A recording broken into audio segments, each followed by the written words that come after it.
देव भगवान अल्लाह, खुदा, ईश आदि नाम एक ही शक्ति के हैं। वो कैसा है, कहां है, कैसे मिलता है, किसने देखा है?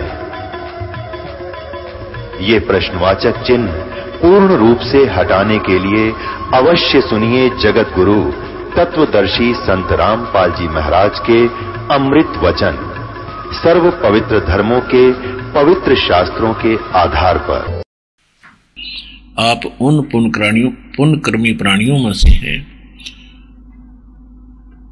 जिनको मनुष्य जीवन भी प्राप्त है, परमात्मा पाने की तरफ भी विद्यमान है, और इसी तरफ में आपको यथार्थ भक्ति, यथार्थ भगवान और यथार्थ अध्यात्म ज्ञान प्राप्त हुआ। ये कोई डूम बाट के गीत नहीं है, ये परमात्मा का बताया मार्ग है। इसको हृदय से लगाकर और मर्यादा में रहते हुए इस सत्य भक्ति की साधना अंतिम श्वास तक करना, आप सफल होगे, आपका परिवार सफल होगा, सुख होगा।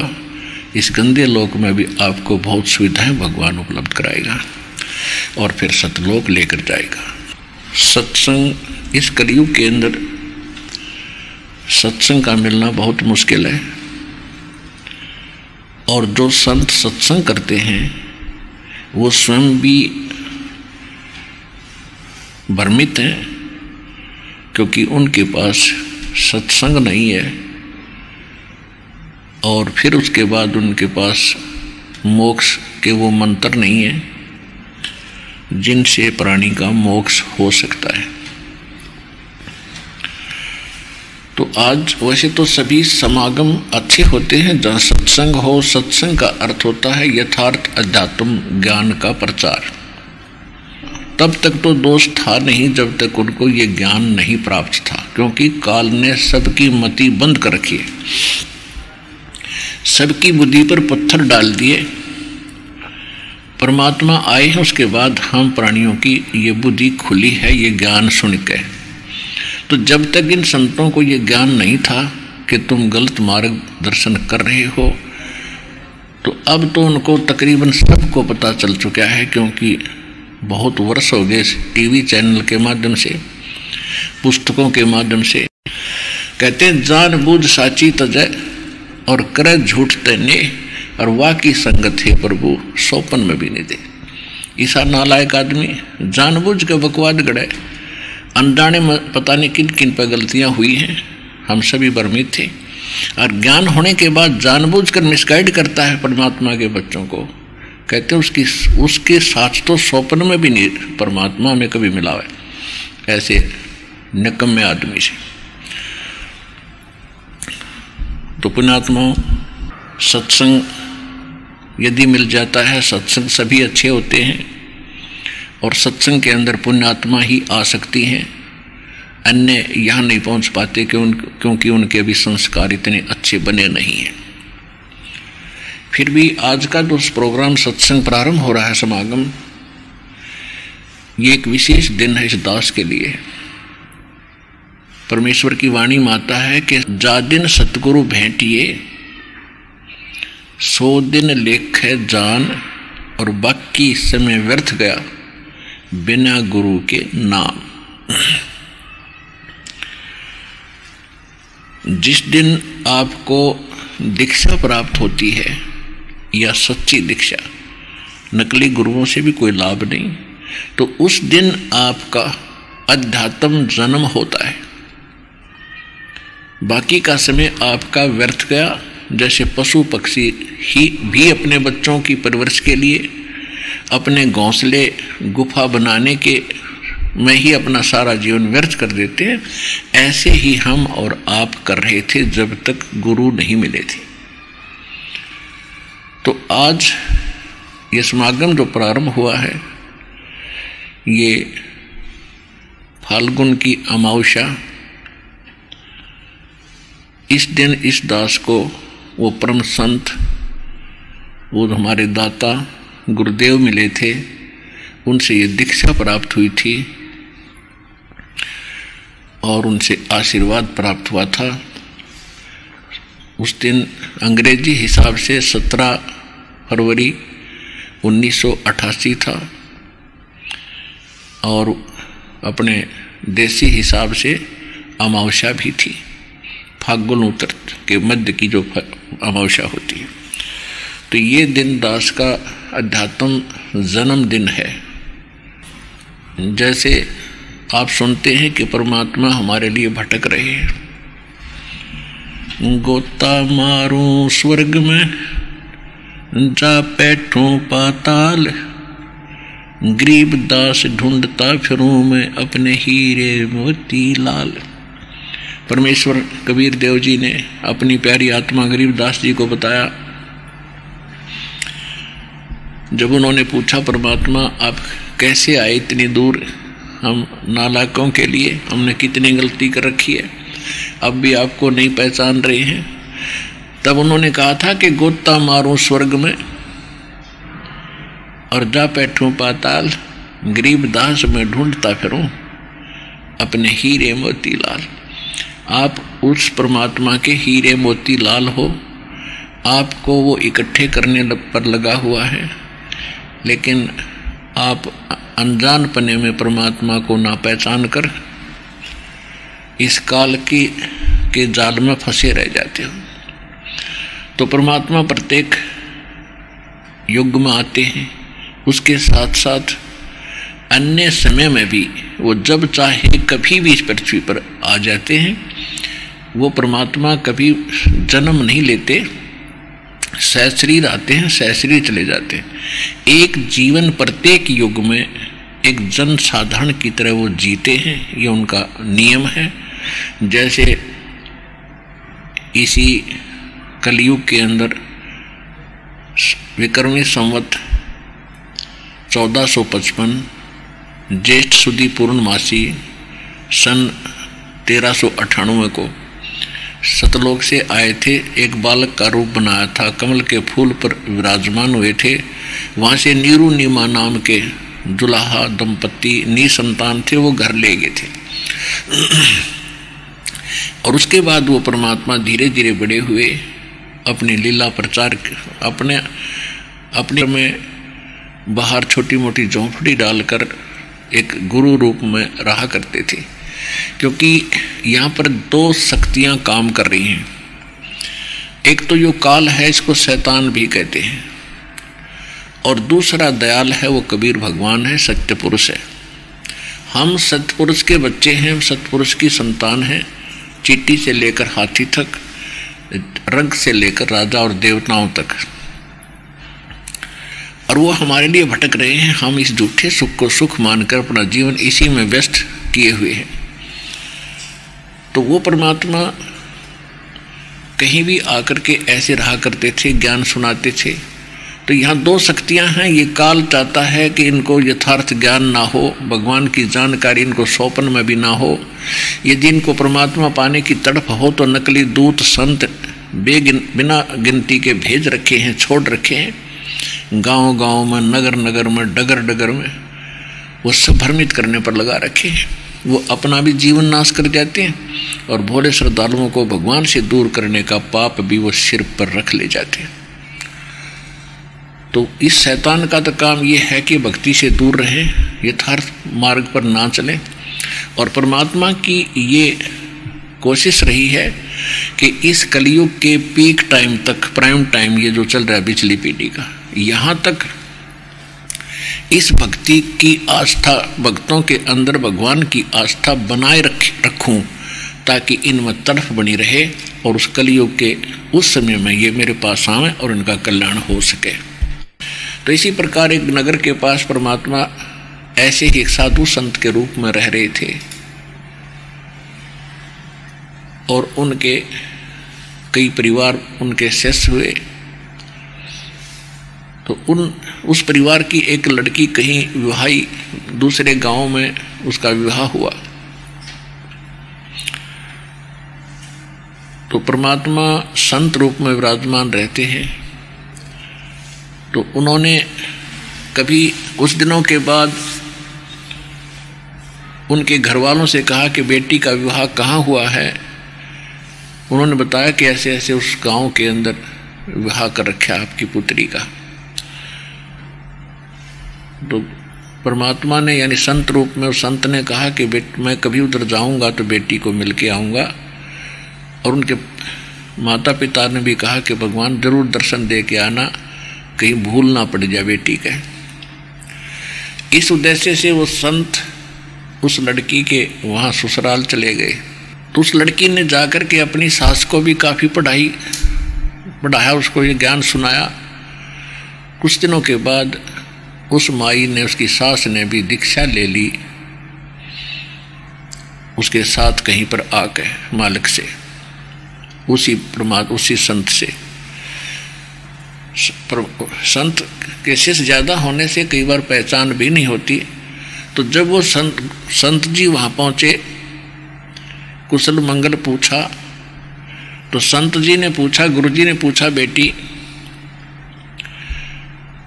तेरी सास कितने दिन की है, तेरी सास कितने दिन की है? उसने कहा जी ये 6 महीने की है मेरी सास 6 महीने की है। अच्छा, और तेरा ससुर कि उसका तो वो तो है ही नहीं, उसका जन्म नहीं हुआ अभी तक। तो 2-4 कुशल मंगल की बातें सुन के फिर उसने कहा बेटा मैं फिर आऊँगा और इनको समझाऊंगा, ये भी परमात्मा के मार्ग पर लगेंगे, तेरे ससुर को भी समझाएंगे। तो उसके वो चले गए संत जी, पीछे से उसका ससुर आया तो उसकी सास ने उसको कहा कि ये अच्छी निकम्मी बहू आई, ये तुम्हारी बेइज्जती करती है। ऐसे ऐसे गुरुजी आ रहे थे उसके सामने, कहती है मुझे तो कहती है ये 6 महीने की है, मुझे तो बता रही थी 6 महीने की, मैं 60 साल की और इसके सामने बैठी और आपको कह रही थी उसका जन्म नहीं हुआ, तो मेरी झूठी भी है, इसकी क्यों कृपा पड़ेगी। तो ससुर समझदार था कि इस लड़की के साथ तो हम क्यों बात करें। आप कह रहे हो महाराज जी फिर आओगे, महाराज जी से पूछेंगे जी आपकी लड़की को कुछ समझाओ, ये ऐसे ना बोला है। तो गुरुजी वापस आए तो उसके ससुर ने कहा महाराज जी या लड़की न समझाओ, ये कैसी बोलती है, 60 साल की बुढ़िया ने तेनू कहा है या 6 महीने की है, और मेरे बारे में आपको क्या ऐसा इसका जन्म नहीं हुआ है, ये अच्छी बात नहीं। ऐसे अच्छे घर की लड़की है, ये ऐसे बोल रही है, क्या सोचेंगे लोग, या पागल है या क्या कहेंगे। तो गुरुजी ने बताया, संत ने बताया, देखो ये हमारी कोड वर्ड थे, अध्यात्म यानी सत्संग के ये कोड वर्ड हैं, ये तुम नहीं समझ सके। इसका कहने का तात्पर्य ये है कि इसकी सासू ने अभी नाम लिया होगा 5-6 महीने पहले। हाँ जी 6 महीने पहले यह नाम दिला के लाई थी और आपने दीक्षा ले नहीं रखी। आखा मैंने तो नहीं ले रखी। तो ये इसलिए कह रही थी कि जिस दिन सतगुरु मिल गए वो मनुष्य का जीवन उस दिन तो शुरू होता है, और जब तक मनुष्य शरीर नहीं मिला है तो व्यर्थ है, वो जीवन जन्म में नहीं गिनता हमारे हिसाब से। तो कहने का भाव ये है पुण्यात्माओं, जा दिन सतगुरु भेटिया 100 दिन लेख है जान, और बाकी समय व्यर्थ गया बिना गुरु के नाम। आज का जो समागम प्रारंभ हुआ है ये दास का जन्मदिन है। उससे पहले सन 1988 उससे पहले दास के 37 वर्ष पशु जैसे जीवन जीने में व्यर्थ हो गए थे, और उसके बाद जब ज्ञान हुआ, परमात्मा मिले, नाम मिला, तो ये वो शुभ दिन है। ये आने वाला जो अमावस्या है 1 यानी 2 मार्च की, जिस दिन परमात्मा का भोग पड़ेगा, तो ये समागम उस उपलक्ष्य में हो रहा है। तो पीछे लग गया जाऊं था मैं लोक वेद के साथ, रस्ते में सतगुरु मिल गए, दीपक दे दिया हाथ। लोक वेद किसे कहते हैं? लोक वेद होता है दंत कथा, सुना सुनाया ज्ञान, अक्षेत्रीय जो उस क्षेत्र में प्रसिद्ध हो उसको कहते हैं अक्षेत्रीय ज्ञान लोक वेद। जो सत्य से दूर हो तो उस लोक वेद के आधार से हमने श्री राम, श्री कृष्ण और हनुमान जी और दुर्गा जी और जितने भी देवी देवता हम सुना करते जिनके नाम याद थे उन सबको ही पूजा करते थे।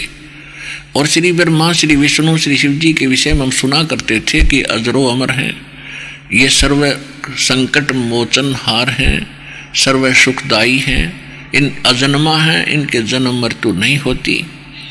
तो ये लोक वेद था या झूठ थी, अज्ञान था यो।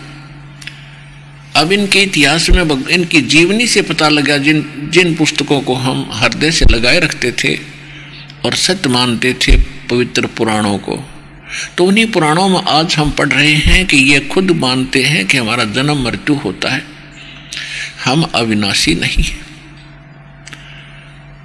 देवी पुराण सचित्र मोटा टाइप गीता प्रेस गोरखपुर से प्रकाशित, तीसरे स्कंद में 123 पृष्ठ पे भगवान विष्णु खुद कह रहे हैं अपनी दुर्गा माता को कि तुम शुद्ध स्वरूपा हो और ये सारा संसार आप ही से उद्भासित हो रहा है। मैं, ब्रह्मा और शंकर हम आपकी कृपा से ही विद्यमान हैं। हमारा तो जन्म और मृत्यु होता है, आविर्भाव माने जन्म और तिरोभाव माने मृत्यु होता है, हम नित्य नहीं है। तो इसे सिद्ध हो गया कि इनकी जन्म मृत्यु होती है, ये नाशवान है। और हम सुनते थे इनको कि ये अविनाशी है, अजरो अमर है, सर्वेश्वर है। तो ये था लोकवेद। तो इसी आधार से ये दास हनुमान जी की पूजा करता था। बचपन से ही ऐसे किसी भक्तों से, किसी व्यक्ति से सुना तो मंगलवार का व्रत प्रारंभ कर दिया, हनुमान चालीसा शुरू कर दिया। और भी जो भी हमें कोई भी मंत्र थे, हरे राम हरे कृष्ण सीताराम राधे श्याम, ये सारे मंत्र कराया करते। ओम नमः शिवाय, ये गायत्री मंत्र बना रखा था नकलियों ने। यजुर्वेद अध्याय नंबर 36 का मंत्र नंबर 3 है, भूर्भुवः स्वः तत्सवितुर्वरेण्यं भर्गो देवस्य धीमहि धियो यो न प्रचोदयात्। कंप्लीट है ये, इसमें ओम मंत्र नहीं है। इस मंत्र के साथ ओम लगाकर इसको निष्क्रिय करने वाली बात है, इसका कोई लाभ नहीं मिलेगा, क्योंकि इस मंत्र में ओम नाम नहीं है। ये महिमा है पूर्ण परमात्मा सत्य पुरुष की, और ओम नाम है ब्रह्म का, काल का। तो ओम नाम के प्रथम तो ओम नाम ही कंप्लीट नहीं है, और फिर इस ओम नाम को ला दिया हमने परमात्मा की महिमा के साथ। अब जैसे ओम तो समझ ले मुख्यमंत्री का नाम है, और हम महिमा करें प्रधानमंत्री की, तो वहाँ ओम लगा, हमने मुख्यमंत्री लगाकर उसकी महिमा गा रहे हैं। तो कितनी अकल अपने में। और क्या वो सोचेगा सामने वाला प्रधानमंत्री कि मुझे मुख्यमंत्री कहकर संबोधित कर रहा है, कैसा बेवकूफ़ आदमी है ये, निकालो इसको यहाँ से। तो ऐसे हम भ्रमित कर रखे थे। अब जैसे ये गायत्री मंत्र जो नकलियों ने हमें दे रखा था, और शायद हिंदुस्तान का हिंदू शायद ही कोई बचा हो जो इस मंत्र का जाप ना करता हो, चाहे और कोई पूजा वो करता था, इसको अवश्य करता था इसका जाप, जो थोड़ी सी आस्था भगवान की रखता है। तो पुण्यात्मा, अब पता चलेगा कि हम लोक वेद के आधार से जो साधना कर रहे थे वो कैसी दी गई थी हमारे नकली गुरुओं द्वारा। पुण्यात्माओं, परमात्मा ने आपको शिक्षित इसलिए किया है कि आप इस अध्यात्म ट्रेनिंग को पूरा करो और अच्छी तरह समझो इसको। इतने दिन खो दिया हमने, भगवान भगवान करते फिरे, परमात्मा की हमने चाह बचपन से ही लगी है। कोई दुख होता तो भगवान के आगे रोते हैं, और जब हमें अब मौका मिला है तो इसको चूकना नहीं, तन मन धन से इसको सफल करने की चेष्टा करो। परमात्मा आपकी मदद करेगा, हरदम साथ रहेगा। जब मर्यादा में रहोगे आपके घर में भी सुख होगा, आपका परिवार भी सुखी होगा, आपको मोक्ष भी गारंटीड मिलेगा, गारंटीड। लिख लेना किताब। तो इसको समझना पड़ेगा अपने। पहले निरे गीत गान तो बात नहीं बने, भजले रे भगवान तेरे काम आओगा, भजले रे भगवान तेरे काम आओगा, ये तो अच्छी बात है, लेकिन वो भगवान कौन है, उसका भजन कैसे होता है, वो नाम कौन सा है, जब तक आप इससे संतुष्ट नहीं होगे तो आप भक्ति कर ही नहीं सकते। तो सबसे पहले आपको ज्ञान सुनना पड़ेगा। गीता अध्याय नंबर 4 के श्लोक नंबर 33 में यही कहा है कि इस द्रव्य में यज्ञ से ज्ञान यज्ञ श्रेष्ठ है अर्जुन। द्रव्य में यज्ञ होती है, जैसे कई भंडारे कर दिए, कोई सत्संग करा दिया, कि धर्म यज्ञ कर दी, काम्बल बांट दिए, पशुओं को पक्षियों को चारा आहार डाल दिया, कि धर्मशाला प्याऊ बनवा दी, ये तो है द्रव्य यज्ञ।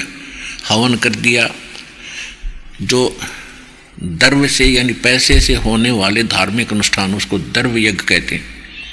उसमें कहा कि ज्ञान यज्ञ श्रेष्ठ है। ज्ञान यज्ञ का अर्थ है पहले ज्ञान सुने, और ज्ञान सुनकर फिर जो गुरु बताओ, संत बताओ, उस ज्ञान के आधार से फिर तुम धार्मिक अनुष्ठान कर, तब सफलता मिलेगी। ऐसे आंख मीच के अंधाधुंध मनमाना आचरण करने से कोई लाभ नहीं होगा। श्रीमद् भगवद गीता अध्याय नंबर 16 के श्लोक नंबर 23 और 24 में कहा है कि शास्त्र विधि को त्याग कर। 23वें श्लोक में कहा कि शास्त्र विधि को त्याग कर जो मनमाना आचरण करते हैं पार्थ, उनको न तो कोई सुख होता है, न कोई सिद्धि प्राप्त होती है, और न ही उनकी कोई गति होती है। और इन 3 वस्तुओं के लिए ही हम भगवान की साधना करते हैं, और तीनों से होती नहीं। फिर 24वें श्लोक में 16वें अध्याय में कहा कि इससे तेरे लिए अर्जुन कर्तव्य और अकर्तव्य की व्यवस्था में सद्ग्रंथ ही प्रमाण है। किसी की लोक वेद पर आश्रित होकर अपना जीवन नाश ना करना। जो सद्ग्रंथ बताते हैं उन्हीं को आधार मानकर उनकी साधना और अपने ज्ञान को ग्रहण करना। तो इस सतलोक आश्रम बरवाला के अंदर केवल सद्ग्रंथ को आधार मानकर और ये शिक्षा और दीक्षा दी जाती है, और आपके रूबरू किया जाता है। हमारे सद्ग्रंथ ये बताते हैं, ये दास भी वही आपको बता रहा है। हमारे सद्ग्रंथों में साधना के ये मंत्र हैं, और इन मंत्रों को जिन जिन महापुरुषों ने जाप किया उनका प्रमाण बताता है कि इन महापुरुषों ने ये मंत्र जाप किए, और इनका मोक्ष आप भी मानते हो कि इनका मोक्ष हुआ, तो उनका मोक्ष इस साधना से हुआ जो दास बताता है। तो आपके पास से वो उपलब्ध कराई जा रही है। तो प्रसंग चल रहा है कि शास्त्र विधि को त्याग कर जो मनमाना आचरण हम करते रहे, वो कौन कौन से आचरण थे। आज कुछ प्रकाश डालेंगे गायत्री मंत्र क्या है, और ये कहाँ से नकलियों ने ग्रहण किया। इनको ये भी नहीं मालूम आज तक ये गायत्री मंत्र है कहाँ से। कोई कुछ कह रहा था, कोई कुछ कह रहा था कि ऋषियों की खोज है। खोज है तो यजुर्वेद अध्याय नंबर 36 का मंत्र नंबर 3 है। अब विशेष बात सोचने की ये है कि इस मंत्र को हम जाप भी करते थे, तो इसका लाभ क्या था। इससे लाभ कितना होना था, जैसे भूर्भुवः स्वः तत् सवितु वरेण्यम भर्गो देवस्य धीमहि धियो यो न प्रचोदयात्। इसका अर्थ है कि परमात्मा सबसे पहले विद्यमान थे, उन्होंने सभी लोकों की रचना की, वो सबका सवितु यानी रचनहार है। उस परमात्मा की सच्चे दिल से और सच्ची श्रद्धा से और एक मत होकर आश्रित होकर उसकी भक्ति करनी चाहिए। अब ये है इसका अर्थ। इस गायत्री मंत्र को कहा करते थे आप। इसके साथ ओम नहीं लगाना चाहिए। ओम तो बिल्कुल लाकर खराब कर दिया इसको। अब कोई न्यू कहे कि ऋषियों ने और इसमें बढ़िया खोज कर दी, तो ऋषि इस भगवान से बड़े नहीं हो सकते। अब जैसे किसी मोटरसाइकिल कंपनी ने उसका पिस्टन बनाकर दे रखा है, और उसमें कोई अपनी चतुरता करता है, उसका एक नट वेल्ड और कर देता है कि अब ये बढ़िया हो गया। उसने तो बैठा दिया बढ़िया, तो पहले बना के कंपनी ने रख रखा था स्पेयर पार्ट में। तो कहने का भाव ये है कि ये जो वेद हैं हमारे, ये ISI मार्क के स्पेयर पार्ट्स हैं। और इनको जो जानने वाला इंजीनियर है वही उठा उठा कर इसकी राम नाम की गाड़ी बना देता है। इन नकलियों ने कोई पता ही नहीं था कौन सा मंत्र वेद बताते हैं, कौन सा मंत्र गीता बताती है। गीता जी में केवल एक ओम मंत्र है। ब्रह्म कहता है मेरा जाप ओम मंत्र है। उस परमात्मा का की साधना करनी है मैं जानता नहीं, उसका ओम तत्सत मंत्र है, 3 मंत्र का जाप है। और गीता में कोई नाम के जाप का कोई प्रावधान नहीं, ना वेदों में है। तो ये नकली कहाँ से लाई है अन्य मंत्र अटपट करके? सहस्रनामा विष्णु का बना लिया है। ओम भगवते वासुदेव, ओम नमो भगवते वासुदेव, ओम नमः शिवाय। ये मंत्र नहीं है, ये मनमाना आचरण है। तो कहने का भाव ये है कि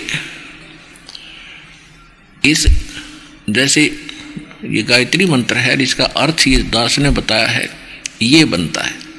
तो अब जैसे बिजली के गुण लिखे हैं कहीं पर, ये विद्युत के, और उसके गुणों में लिखा है कि बिजली पंखा चला देती है, बल्ब जगा देती है, अंधेरे में को उजाले में बदल देती है, जमीन से पानी निकाल देती है। बिल्कुल सही है।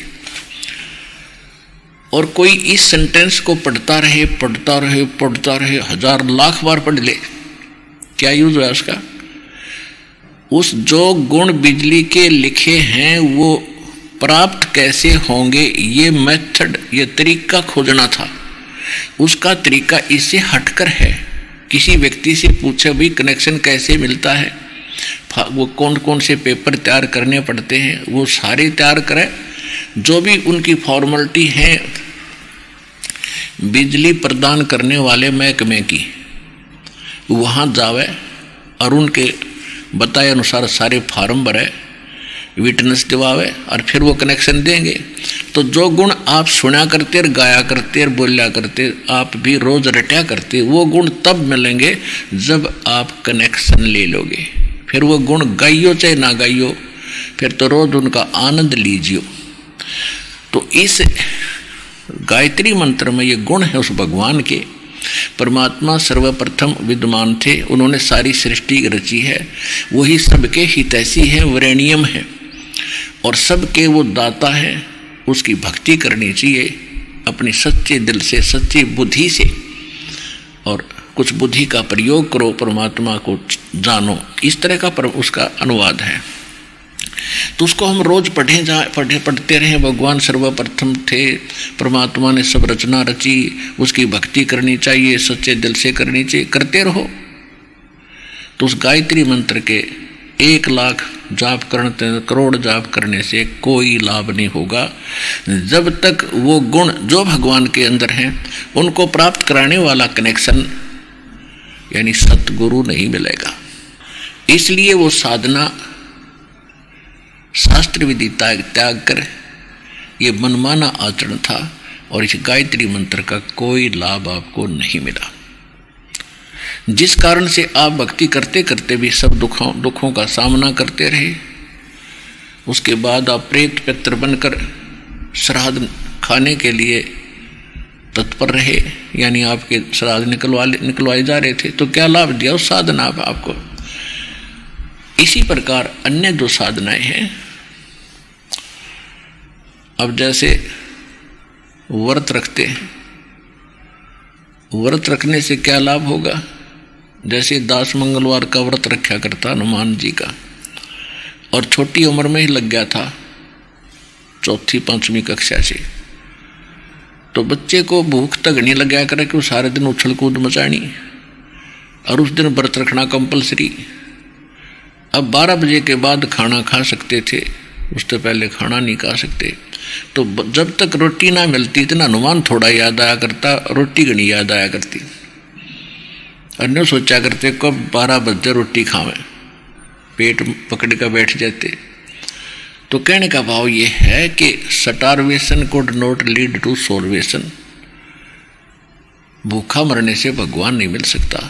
और फिर ये प्रावधान कहा ऐसे व्रत रखने का? सूक्ष्म वेद में लिखा है कि प्रथम अंदर संयम राखे, योग युगत सब सतगुरु भाखे। सबसे पहले खाने और पीने में संयम करे, कति इतना कम भी नहीं खावे जिस तरह सारे दिन रोटी याद आवे या आंत कट्ठी हो जाए, अस्वस्थ हो जाए इंसान। और इतना ज्यादा भी नहीं खावे, खा ले दड़ी पक्का, हर पे रंगड़ाई टूटा जमाई आवे, भक्ति करी जाना। यानी अन्न और जल का संयम रखे, आवश्यक खाना खावे, घना भी नहीं खावे और कति इतना भी नहीं खावे कि भाई कम भी नहीं खाए, यानी अपना मीडियम सा जलपान करे, भक्ति करे, उससे शरीर भी नॉर्मल रहता है। और योग युक्त, योग माने साधना की, युक्ति माने विधि, सतगुरु बतावे तो वो इस तरह के बताओगा। और हमारी श्रीमद् भगवत गीता एंड पवित्र श्रीमद् भगवत गीता, पवित्र चारों वेद और पवित्र सूक्ष्म वेद जो गॉड गिवन स्पिरिचुअल नॉलेज है, जो परमात्मा स्वयं आकर बोलते हैं, उसको सूक्ष्म वेद कहते हैं और उसको तत्व ज्ञान भी कहते हैं। इन तीन जो ये सदग्रंथ हैं, 3 सदग्रंथ हैं, इनके अंदर हमारी भक्ति की विधि यथार्थ लिखी हुई है। लेकिन वेद और गीता में एक जैसी विधि है भगवान के पाने की, ये इनकम्प्लीट है, कंप्लीट नहीं है। इसका प्रमाण है श्रीमद् भगवत गीता अध्याय नंबर 4 के और श्लोक नंबर 32 और 34 में। यहां पर ये गीता ज्ञानदाता श्री कृष्ण में प्रवेश करके ब्रह्म बोल रहा है, ब्रह्म, और ये कह रहा है कि अर्जुन, जो मैंने अभी तुझे अन्य साधकों की साधनाएं बताई हैं, श्लोक नंबर 25 से लेकर 30 तक,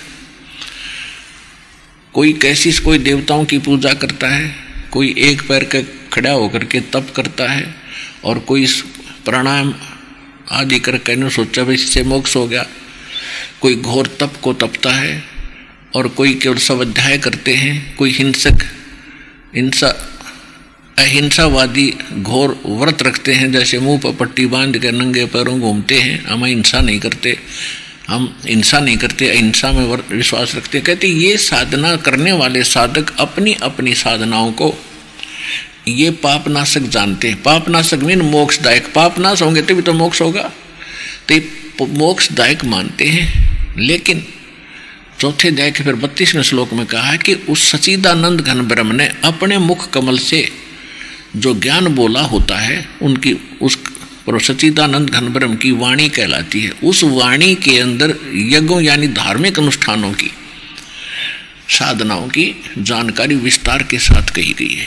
और उसमें लिखा है कि वो काम करते करते कर्म करते करते की जाती है, और उसके करने से फिर आप पूर्व सभी पापों से मुक्त हो जाओगे। और उस फिर चौथे अध्याय के 34वें श्लोक में कहा है कि वो जो तत्व ज्ञान है मैं नहीं जानता, गीता ज्ञानदाता कहता है, उसके लिए तत्वदर्शी संतों की खोज करो जो उस तत्व ज्ञान से परिचित हों जो गॉड गिवन स्पिरिचुअल नॉलेज है। Complete God given, complete spiritual knowledge है, यानी पूर्ण परमात्मा द्वारा दिया गया संपूर्ण ज्ञान उसमें है। और वो तत्वदर्शी संत बताओगे, उनके पास जाकर विनम्र भाव से प्रणाम करके, दंडवत प्रणाम करके पूछना, तब वो आपको बताएंगे। तो इससे सिद्ध हो गया कि गीता के अंदर कंप्लीट स्पिरिचुअल नॉलेज नहीं है, लेकिन गलत नहीं है। गीता अध्याय नंबर 7 के श्लोक नंबर 29 में गीता ज्ञानदाता बता रहा है कि मैं जो ज्ञान दे रहा हूं तुझे कि तत्वदर्शी संत की खोज कर ले। और जिन्होंने मेरी इस बात को आश्रय कर लिया, मेरे ज्ञान का आश्रय कर लिया, जो मेरे इस ज्ञान के आश्रित होकर और तत्वदर्शी संत से संपर्क साध लेते हैं, वो व्यक्ति जो केवल जरा और मरण से छूटने का ही प्रयत्न कर रहे हैं। जरा माने बुढ़ापे का कष्ट और मरण माने मृत्यु, तो वो तत्ब्रह्म से और सारे आत्म ज्ञान से और सारे इन कर्मों से परिचित हो चुके। जो केवल जरा और मरण, जरा माने वृद्धावस्था अवस्था का कष्ट, बुढ़ापे का दुख, और मरण माने मृत्यु, जो केवल जरा और मरण से मोक्ष पाने के लिए, छुटकारा पाने के लिए जो प्रयत्नशील हैं, वो मेरे इस ज्ञान को आश्रित कर चुके हैं और वो तत्ब्रह्म से परिचित है, तत्ब्रह्म और सारे अध्यात्म ज्ञान से और सारे कर्मों से वो परिचित हो चुके। तो कहने का भाव ये है कि वो फिर इस संसार की किसी अन्य वस्तु की इच्छा नहीं रखते, वो केवल वृद्ध अवस्था से यानी और पुनर्जन्म से छुटकारा पाना चाहते। तो कहने का भाव ये है कि इस जीव के लिए वृद्ध अवस्था सबसे बड़ा दुख है, सबसे बड़ा कहर है इसके लिए। और फिर मृत्यु उससे भी बूंदी, उससे भी बुरी। हम अपने बच्चों में कैसे सुख से रह रहे हैं, कितने प्यार है इनके अंदर, कितना संपत्ति में हमारा लगाव है, सारा जीवन उसी पर लगा देते हैं, जमीन खरीदने में, उसके ऊपर कोठी बंगले बनाने में, और फिर मर जाते हैं एक सेकंड में। तो ये कोई जीवन है? तो ये छुटकारा होगा वहाँ सतलोक में जाने से जहाँ आप रहा करते थे, और वहाँ जाने के बाद फिर आप वापस मृत्यु में नहीं आओगे। वहाँ वृद्ध अवस्था नहीं है, ऐसी सृष्टि है, ऐसे ही आपका परिवार बनेगा और वो परिवार सदा के लिए आपके साथ रहेगा। वहाँ किसी चीज़ का अभाव नहीं है, कोई मृत्यु नहीं है, कोई राग द्वेष नहीं है, इतना वहाँ का वातावरण इतना अच्छा है। तो हम उसको छोड़कर यहाँ गलती से आप फंसे और हम इतने दलदल में धस गए, हमने वो शुद्ध भी ना रही कि इससे हटकर भी कोई स्थान है, इससे हटकर भी कोई भगवान है। अभी तक हमारे धर्मगुरु स्वर्ग तक की रामायण सुनाया करते थे, अभी तक ये हमारे को स्वर्ग तक की ही कथा सुनाया करते थे। और मृत्यु फिर भी डेफिनेट है, अपने कर्म भोग कर फिर आना ही पड़ता है। तो ये जो पढ़ाई इनकम्प्लीट थी, ये अध्यात्म मार्ग इनकम्प्लीट था, अधूरा था। अब संपूर्ण spiritual knowledge, complete spiritual knowledge परमात्मा का दिया हुआ इस दास के पास उपलब्ध है, विश्व में किसी के पास नहीं है। ये आज समझ में आ जाए आपका, चाहे 10 दिन के बाद आ जाना, ये विश्व में ज्ञान किसी के पास नहीं है, और ना भक्ति है और ना ये मंत्र है।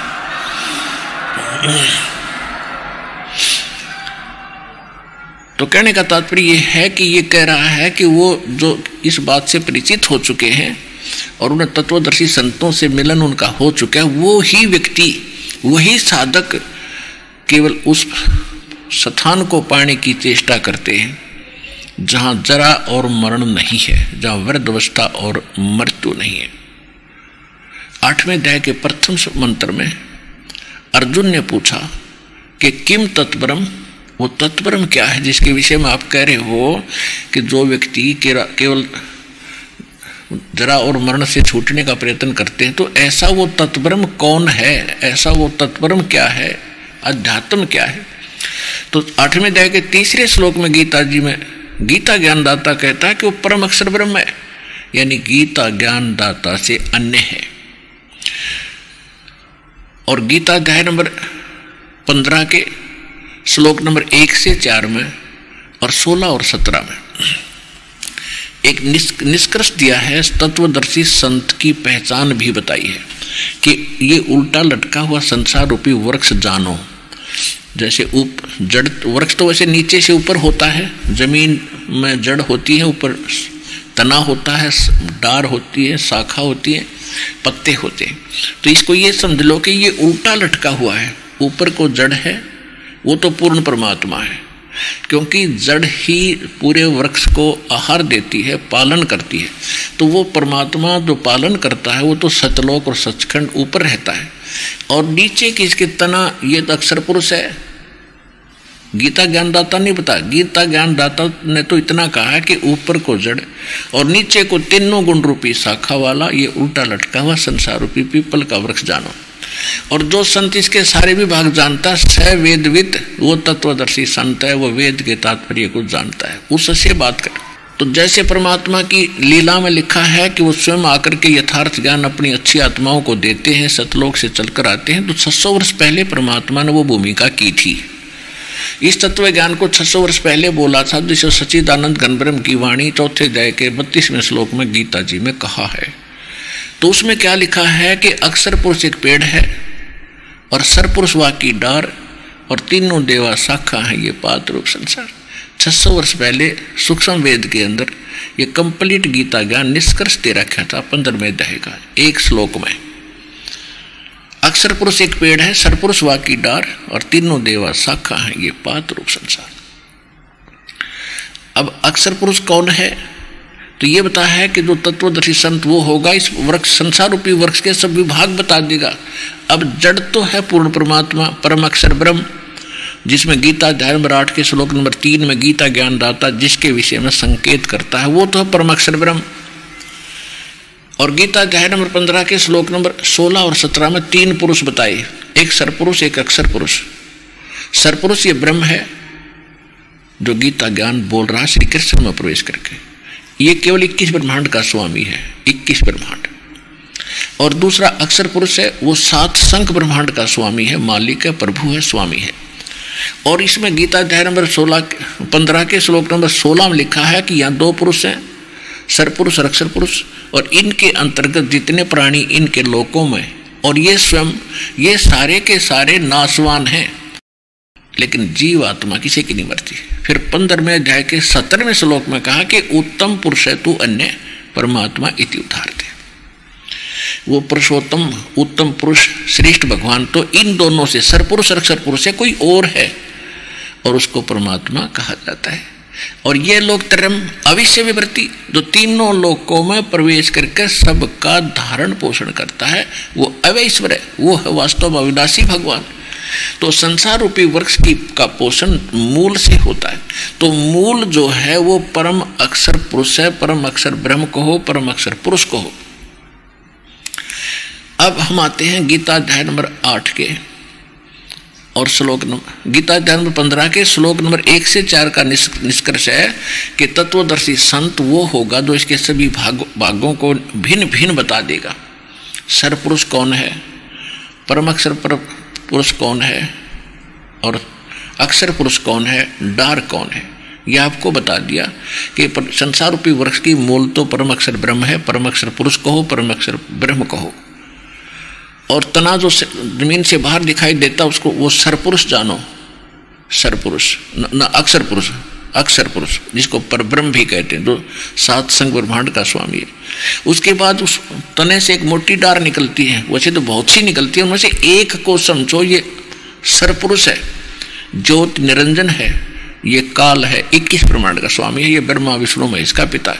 तो इसकी डार के आगे फिर 3 शाखा हैं, रजगुण ब्रह्मा, सदगुण विष्णु, तमगुण शिव, और आगे पात रूप संसार है। इनके इस उस डार पर लगी हुई शाखाएं 3 और उनके आगे जितने पत्ते हैं तो उनके वो हम हैं, पात रूप संसार। ये तो परमात्मा ने बताया और दास ने आपका रूबरू कर दिया।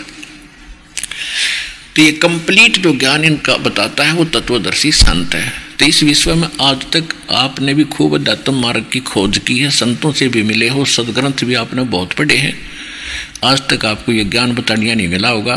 तो इससे भी सिद्ध हो जाना चाहिए आपके हृदय में कि इस विश्व में दूसरा वर्तमान में कोई संत नहीं है।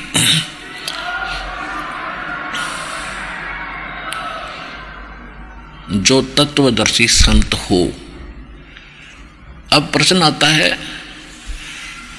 गीता अध्याय नंबर 8 के श्लोक नंबर 3 में वो परम अक्षर ब्रह्म बताया है कि जिसको जानने के बाद प्राणी जो संतों के पास पहुंचेगा, तत्वदर्शी संतों के पास जाएगा, वो उसको यथार्थ ज्ञान देंगे, उसके बाद वो केवल भक्ति करेगा मोक्ष के लिए ही। वृद्धावस्था उसने दिखेगी, खड़ी दिखाई देगी, पैर टूटेगा, बुढ़ापे में सारा कुछ का संकट जीव पर आ जाता है। और चलो अब तो थोड़ा बहुत मालिक के नाम से हल्का भी होगा, भक्ति करेंगे तो, और फिर सदा का झंझट छूटे, मौत मिटेगी, वृद्धावस्था नहीं होगी। तो इससे बड़ा सुख जीवन में जीव को होगा क्या?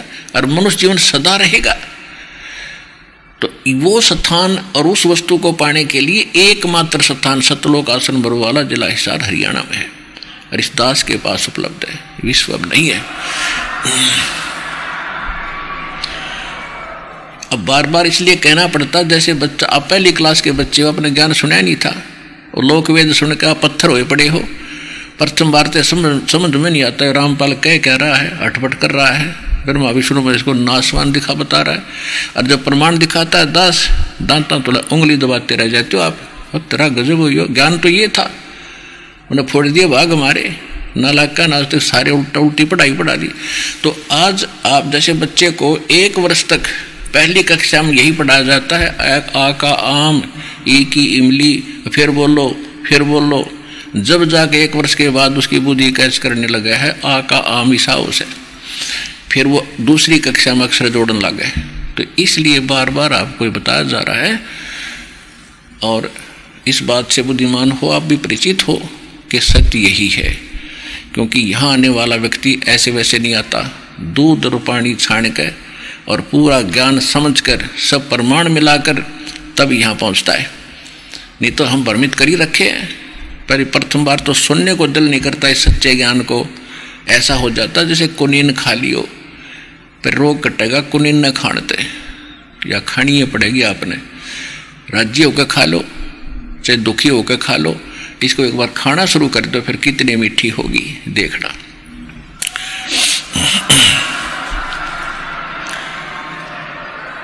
तो प्रसंग चल रहा है कि अब गीता ज्ञान दाता, अभी हम लोकवेद सुना करते उससे हटकर ये है वो ज्ञान जिसको हम सत्संग और सत्साधना और समाधान कह सकते। गीता के अंदर कोई अन्य साधना नहीं है, इवन व्रत को भी मना कर रखा है, व्रत को। अब जो प्रसंग चल रहा है हम उसी को आगे बढ़ाते हैं कि 8वें अध्याय के 3रे मंत्र में गीता ज्ञानदाता कहता है कि वो परम अक्षर ब्रह्म है, जिसको उस तत्व ब्रह्म को जिसने जान लिया वो जरा और मरण से छूटने का प्रयत्न ही करते हैं। फिर गीता अध्याय नंबर 8 के श्लोक 5 और 7 में गीता ज्ञानदाता कहता है कि यदि तू मेरी भक्ति करनी है तो मेरी भक्ति कर। उसका केवल 8वें अध्याय के 13वें श्लोक में बता दिया कि ओम इति एकाक्षरम ब्रह्म व्यवहारण माम अनुसमरण ये पर्याति तदंदेहम सयाति परमाम गति। गीता ज्ञानदाता श्री कृष्ण में बोल रहा है वो ब्रह्म है, वो काल है।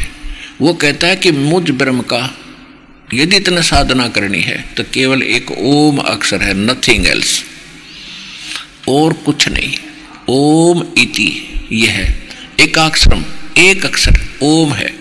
माम अनुसम, ओम इति एकाक्षरम ब्रह्म व्यवहारण माम अनुस्मरण, मुझ ब्रह्म का श्रवण उच्चारण करके श्रवण करता हुआ ये पर्याति तदंदेहम, जो शरीर छोड़कर जाता है, सयाति परमाम गतिम, जो मेरे से मिलने वाली, ओम से मिलने वाली जो परम गति है उसको प्राप्त होगा।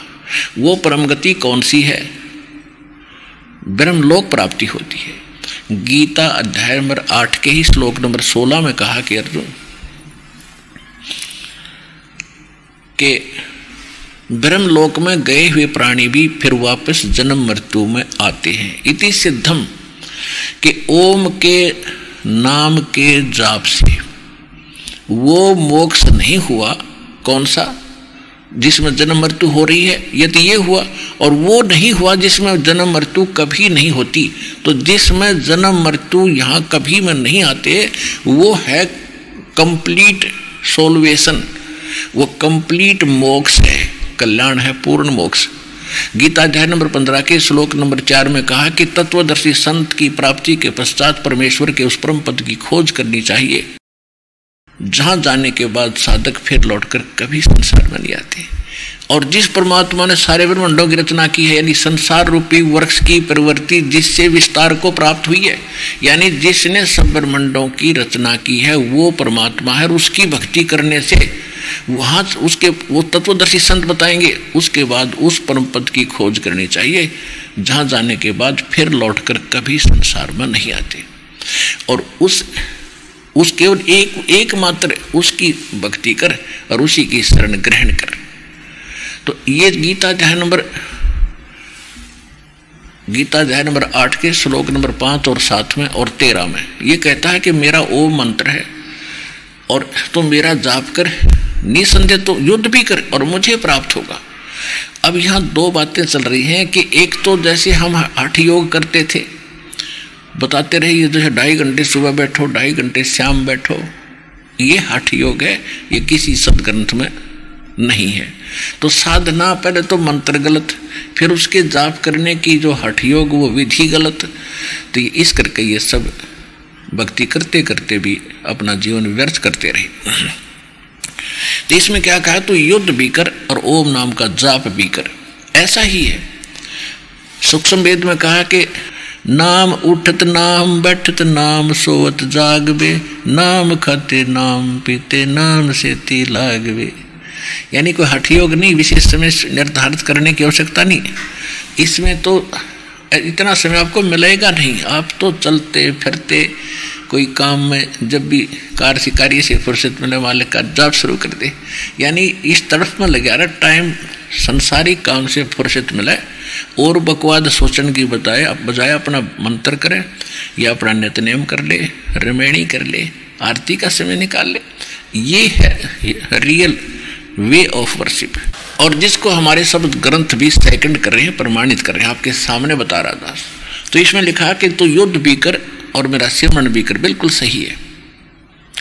और तीसरे अध्याय के 7-8 मंत्र में भी स्पष्ट करता है ये कि अर्जुन एक स्थान पर बैठकर जो कोशिश करते हैं तो मन इनका काबू नहीं होता। लोग दिखावा करते हैं, औरों को न दिखाकर मैं बड़ा साधक बना बैठा है। तो ये तो दम्भी है, ढोंगी, पाखंड कर रहे हैं। अगर तू ऐसे बैठा रहेगा, भक्ति ऐसे साधना करेगा, तेरा निर्वाह कैसे चलेगा, तेरा गुजारा कैसे होगा। इसलिए कहा तू काम भी कर, कर्म योगी बन, काम करते करते भक्ति करो। और यही 8वें अध्याय के 7 मंत्र में स्पष्ट कहता है कि मेरी भक्ति कर और युद्ध भी कर और मुझे प्राप्त होगा। युद्ध से कठिन काम कोई नहीं होता। और उसमें भगवान याद करना, तो आप तो बहुत सिंपल काम करें फिर भी याद रखो। और यही सूक्ष्म वेद कहता है और यही वेद बताते हैं। 15वें यजुर्वेद के 40वें अध्याय के 15वें श्लोक में कहा है कि वायु अनिलम अथिदम भस्मांतम शरीरम। यानी इस मंत्र का जो जाप है आपने प्राणों से यानी श्वास से करना है, वायु से करना है। और इसको अंतिम जब तेरा शरीर छूटे तब तक, भस्मांतम शरीरम, शरीर का नाश हो तब तक, ओम कर्तु समर किलबे समर कर्तुम समर, ओम नाम का जाप काम करते करते सिमरण करो, विशेष कसक के साथ सिमरण करो और मनुष्य जीवन का मूल कार्य जानकर इस ओम का सिमरण करो। और 40वें अध्याय के 17वें श्लोक में जो अंतिम है, यजुर्वेद का अंतिम अध्याय का अंतिम मंत्र है ये, यानी पूरे लास्ट होता है इसमें यजुर्वेद का। इसमें लिखा है कि वो पूर्ण परमात्मा तो प्रोक्ष है, वो तो गुप्त है और मैं ब्रह्म हूं, मैं ब्रह्म लोक में रहता हूं, मेरा ओम नाम है। यानी इससे हटकर कोई और परमात्मा है वेद ज्ञान दाता से, जैसे गीता ज्ञान दाता बता रहा है वही वेद ज्ञान दाता भी वही है और गीता ज्ञान दाता भी वही है। अब 40वें यजुर्वेद के 40वें अध्याय के 10वें मंत्र में कहा कि कोई तो परमात्मा को संभुहात कहता, संभुहात माने जन्म लेने वाला, और कोई असंभुहात प्राहु, कोई असंभुहात कहता है कि वो जन्म लेता ही नहीं, जैसे अजन्मा है। और संभुहात मानते हैं ये जैसे रामकृष्ण अवतार रूप में आता है, और कुछ कहते हैं वो जन्म लेता ही नहीं, वो तो निराकार है। तो वो कैसा है वो परमात्मा, साकार है या निराकार है, संभुहात है या असंभुहात है, उसकी जानकारी तत्वदर्शी संत धीराणाम लिखा उसमें मूल पाठ में, धीराणाम। वो तत्वदर्शी संत उसका अर्थ होता है कि वो तत्वदर्शी संत जो बताते वो सुनो। तो इससे सिद्ध हो क्या कि वेद और गीता एक ज्ञान है। वेद पूरे वेदों में ओम नाम है, बस एक नाम है जाप करने का पूरी गीता में। तो इसे हटकर ये संकेत भी करते हैं कोई तत्वदर्शी संत है वो बताएगा, और वो ज्ञान वो बताएगा जो भगवान ने बोला हुआ होता है, वो परमात्मा के मुख कमल से बोला गया है। तो वो तत्व ज्ञान इस दास के पास उपलब्ध है जो भगवान का बोला हुआ है। और फिर उसके साथ साथ वो मंत्र जो परमात्मा ने सूक्ष्म वेद के अंदर कंप्लीट कोर्स दे रखा है, वही दास आपको बता रहा है। और वो प्रमाण सूक्ष्म वेद के अंदर विद्यमान है। और ये कबीर सागर को पढ़ने वाले, कबीर बीजक को पढ़ने वाले कबीरपंथी और गरीबदास साहिब जी के ग्रंथ को पढ़ने वाले गरीबदासी ये कख भी नहीं समझ सके भगवान का वास्तविक। और उनमें लिखा हुआ है मंत्र कौन सा है, मेरे पूज्य गुरुदेव जी के पास था कंप्लीट कोर्स, और इस दास को दिया। कहते बेटा ये ऐसे देने का नहीं था, तेरे अतिरिक्त मैंने किसी को नहीं दिया, और भगवान का आदेश नहीं था, ये आज्ञा मालिक का जैसा आदेश होगा तो फिर करिए उसका। तो इस कारण से ये कंप्लीट तो साधना है, ये इस समय में ही बतानी थी। परमात्मा ने कहा कि धर्मदास मेरी लाख तो भाई, अरे ये मूल ज्ञान की तो बाहर ना जाए। मूल ज्ञान बाहर जो पढ़ी, ये बिचली पीढ़ी हंस नहीं तरी। मूल ज्ञान को तब तक छुपाई जब तक ये द्वादश पंथ मिट जाए। अब ये पंथ नहीं रहेंगे, थोड़े से दिन में देख लेना, समय तो थोड़ा लगेगा, लेकिन क्योंकि सबको भगवान की चाह है। अब जो भोली आत्मा उन नकलियों के पास बैठे हैं, वो आपके भाई हैं, बहन हैं। कई तो भक्त कह रहा है कि मैं अकेला निकल के आया हूँ, पूरा परिवार रिश्तेदारियों तक राधा स्वामी धन धन सतगुरु वालों के पास है, कहे तभी ना मानते, उल्टे लड़ाई करते। तो एक दिन ऐसा आएगा, उनको भी एहसास होगा अपनी उस गलत साधना का, तो वो भी आएंगे। तो ये सभी पंथ अब अंतिम सांस गिन रहे हैं, यानी ज्ञान में संख्या से कितनी हो, जैसे कोई भारा बड़ा वृक्ष हो और उसकी वो जड़ों से भी उसकी मिट्टी निकाल दी जा तो काफी दिन तक फिर भी वो हरा भरा दिखाई देता, लेकिन उसका अंत निकट ही है, ज्यादा समय नहीं। तो इन सब की जड़ दिखा दी दास ने, इन सभी पंथों की। अब ये सूखना शुरू हो जाएंगे थोड़े दिन में। अब जो प्रसंग चल रहा है उसी पर आते हैं। तो कहने का भाव ये है कि ये जो ज्ञान दिया जा रहा है कि परमात्मा की भक्ति काम करते करते, श्रवण करते करते करो। अब यहाँ पर गीता के अंदर एक दो तरह का ज्ञान है। जैसे छठे अध्याय के 10 से लेकर 15 तक इसने जो ज्ञान दिया है, उसमें ये कहा गीता ज्ञानदाता ने कि एक आसन बिछाओ, उस यानी नीचे घास फूस बिछाओ, उसके ऊपर मर्ग छाला बिछाओ, उसके ऊपर फिर एकाग्र बैठो, एकाग्र चित्त करके, और नाक पर ध्यान लगाओ। तो ये जो मार्ग बताया है, या भ्रमित ना हो पाठक, क्योंकि गीता तो आपने खूब पढ़ी है, कभी आपके मन में यह भी आओगी यहाँ क्यों ऐसा कहा। और वहाँ तीसरे अध्याय के 8वें और 9वें में वो स्पष्ट कह रहा है कि तू वैसे चौथे 5वें 1 से लेकर 8 तक का ये सारांश है गीता अध्याय नंबर 3 का, कि अगर कोई ऊपर से इंद्रियों को रोककर दिखावा करता है तो ढोंगी है, और तू ऐसे बैठा रहता है, निर्वाह कैसे होगा। काम भी कर, युद्ध भी कर, भक्त और साधना भी कर। और ये दुर्वेद में बता दिया, काम कर, ओम कर तू समर किलवे समर कर तुम समर, मंत्र यही है। और फिर सूक्ष्म वेद कहता है, कहते नाम उठत नाम बैठत नाम सोत जागवे, नाम खाते नाम पीते नाम सेती लागवे। तो ये सभी सदगुण प्रमाणित कर रहे हैं कि काम करते करते भक्ति करनी है। और जो इसने छठे अध्याय के 10 से लेकर 15 में जो अपना अड़ंगा अड़ाया है, ये कहता है ये मेरा मत है। जो वेद ज्ञान है ये गॉड गिवन है। वेद ज्ञान दिया था इस ब्रह्म के हृदय में, भगवान ने ऊपर से भेजा था, अपने ज्ञान को फैक्स किया था। इसने उसमें से कुछ ज्ञान निकाल दिया जो डायरेक्ट परमात्मा से संबंधित था। इसने मिसगाइड करने के लिए भगवान से डर से कि ये भक्ति के लिए रुक नहीं सकते, इसलिए इनको यो इनकम्प्लीट वेद दे दिए। तो जितना भी इनकम्प्लीट है वो भी गॉड गिवन है, जो काट दिया इसने वो अलग बात है। उसकी पूर्ति के लिए परमात्मा को स्वयं आना पड़ता है, और वो रह कराते हैं। ये वेद में भी लिखा है कि वो अपना ज्ञान आकर बताते हैं। दूसरा कारण ये भी होता, समय आने पर ज्ञान का अभाव होता ही चला जाता है, फिर परमात्मा उसको पुनर्स्थापित करने के लिए भी आते हैं। तो यहाँ जो प्रसंग चल रहा है उसमें यह है कि यहाँ ये इससे ये सिद्ध हो गया कि छठे अध्याय के जो 10 से लेकर 15 तक इसने जो कहा है, ऐसे बैठ, नाक पर ध्यान लगा, ऐसे कर, फलाना कर, तो ये इसका मत है और ये सूक्ष्म वेद से मेल नहीं खाता है, तो ये रिजेक्टेड है।